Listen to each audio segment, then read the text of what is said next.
Pemirsa, kondisi terlahir Melik dalam istilah Hindu yang berarti sebuah tanda kelahiran seseorang kerap diartikan berbeda baik positif maupun negatif. Namun hal tersebut tidak perlu untuk ditakuti sebab kondisi Melik bisa diruat atau dilakukan upacara pebayuhan. Hal tersebut disampaikan oleh Sulinggih Ide Empu Wibawa Acarya Daksa Manuabe dari Geria Agung dan Bukit Manuabe, Kelurahan Banjar, Bali, Singaraja.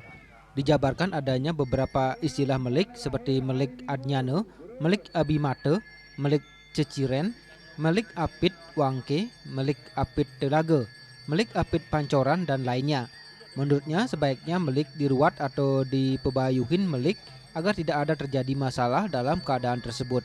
Seperti ada yang sering kecelakaan, sakit-sakitan, atau boros dan lain hal. Jadi setiap melik dan kategorinya itu ada ciri-cirinya. Kelahiran pasti yang mempunyai sifat-sifat melik itu pasti semua ada. Itu sifat-sifat melik. Nah, terus dari uku juga ada mempengaruhi uku kelahiran. Hanya ada misalnya salah wedi, uku begini, uku begitu, dan termasuk uku yang lahir pada saat uku wayang. Itu yang disebut nyapu leket. Itu makna daripada pembagi pebayuhan.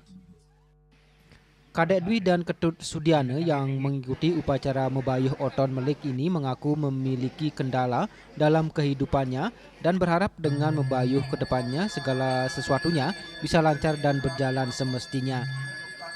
Kayak adengan itu di salah satu alat kelamin saya. Itu dinamakan melik apit wangke setahu saya.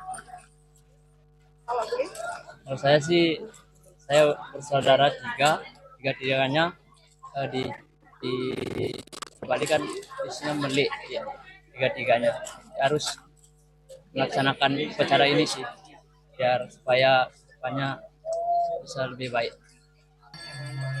Lebih lanjut, Ide Empu Wibawa menyatakan tidak setiap orang memiliki pembawaan melik, namun melik bisa dibawa sejak lahir lebih dari satu jenis.